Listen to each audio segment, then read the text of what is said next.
Escaping from the hustle and bustle of the city life, here we come to a serene, natural beauty spot. Ba Be Lake is over 140 metres above sea level.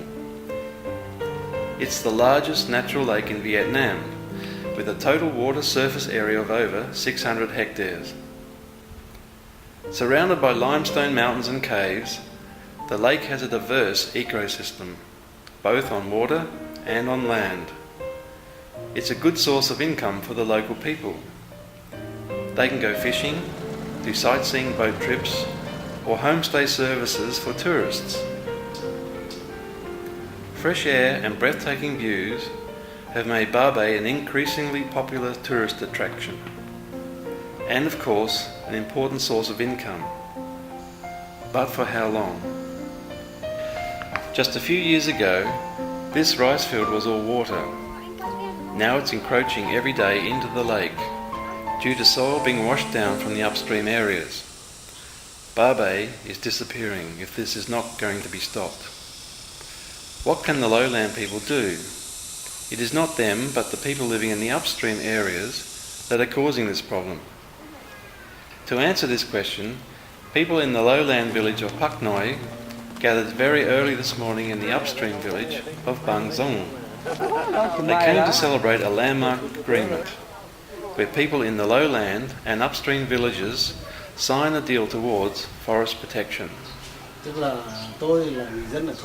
live in Lowstream village.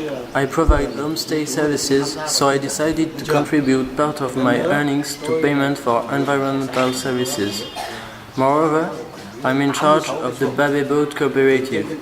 We agree to put 1% of our revenue and 1% of each member income to pay for upstream villagers. This is the signing ceremony of the first voluntary payment scheme for the forest services in Vietnam. According to the contract, lowland people are sharing part of their earnings from tourism to the upstream villages, so that they will not clear forests for farming, but provide protection and reforestation services instead. The scheme was initiated by the Pro-Poor Partnerships for Agroforestry Development, or 3PAD, in Bắc Cạn province. Much of the foundation for this payment scheme is based on the technical advice from the REALU project. ICRAF has provided technical support for the establishment of the payment scheme for environmental services. We took REALU's advice as a foundation to persuade villagers doing tourism services to pay for upstream people. This newly started payment scheme in Ba Be district is one among many examples of REALU's technical advice. So, what is REALU? REALU stands for Reducing Emissions from All Land Uses. It is a complementary approach to RED, which is an international framework that helps stop deforestation and climate change. Global warming and climate change are caused by increasing emissions of gases, including carbon dioxide due to deforestation. Under RED, industrialised countries will pay developing nations to keep their forests standing, because so far forests only have economic benefits when being cut down for their wood or cleared for their land. What benefits can REALU add to RED? In effect, one of the things that drives deforestation is that people want to get more profitable land uses from different sorts of uses that are not forest, and so they cut the forest for those uses. So the origins of deforestation actually come from land uses other than forestry itself. RED discussions have so far been focused on payments to landowners and users of forests to encourage forest conservation. It ignores other important factors outside forests that contribute to emission growth, such as farming activity on slopes or free grazing of cattle by people without forests. REALU has a broader approach that is based on land uses instead of forest. By that, the project will reduce emissions more effectively while bringing benefits to a wider range of people, not necessarily only forest owners. So what we've done within the REALU project is to look at reducing emissions from all land uses. In other words, what are the trade-offs and synergies between different land uses in the landscape and the forest, because that's the only way you can effectively address deforestation. So we're looking at a landscapes approach to reducing deforestation, in which we clearly look at the trade-offs and the synergies between other land uses and forest and RED plus. People in Bakkan, with or without forest land use rights, are still farming on slopes in forest lands with the hope of earning little extra income.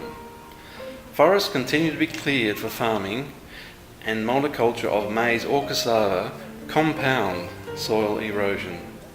However, the average monthly income of local people hovers just around $15 per person. Introducing trees onto this land through agroforestry practices is a sound alternative in many dimensions.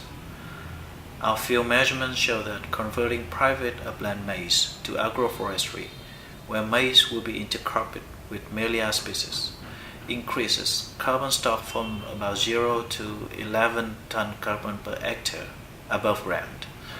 It will also reduce soil erosions and runoff water and increase soil fertility. The profit disparity between maize monocropping and intercropping with Melia is not very large and can be well compensated by carbon incentives. Carbon stock is the quality of carbon contained in a pool, which is a reservoir or a system able to accommodate or release carbon. In other words, the greater carbon stock we preserve, the greater emissions we can reduce. Forests are actually not the most important pool of carbon. According to studies under REALU, peatland and agroforestry lands have higher carbon stock than forests, meaning a land-based approach can reduce much greater emissions than a forest-based approach being used under RED. Currently, local authorities in Nari and Babay districts have shown a high level of consensus on converting maize monocrops to maize and mela intercrops where possible. This is a good sign, not only for the environmental aspect, but also for ensuring livelihoods for people doing tourism services in the Babay Lake area. REALU is carried out in 4 countries: Peru, Cameroon, Indonesia and Vietnam. Cameroon and Peru have large forest cover and low deforestation rates, while Indonesia also has vast forest area but high deforestation rate. Vietnam has done a great job in preserving forests. It is one of the very few tropical countries that have reported an increase in forest area. Over the past 20 years, Vietnam has gained forests at more than 2% per annum on average. The benefit sharing scheme between low-stream and upstream people in Babay district reflects the core spirit of REALU. It is about sharing benefits among community members based on consensus and emission reductions in the whole landscape. Community-based solution to deforestation, REALU helps retain the beautiful natural asset of Babay Lake. But not only confined to Bakkan province, REALU can address a wider range of environmental issues across the whole country. It is a departure point to cut down emissions and prevent global warming in a sustainable way, while ensuring benefits to be equally shared among all community members.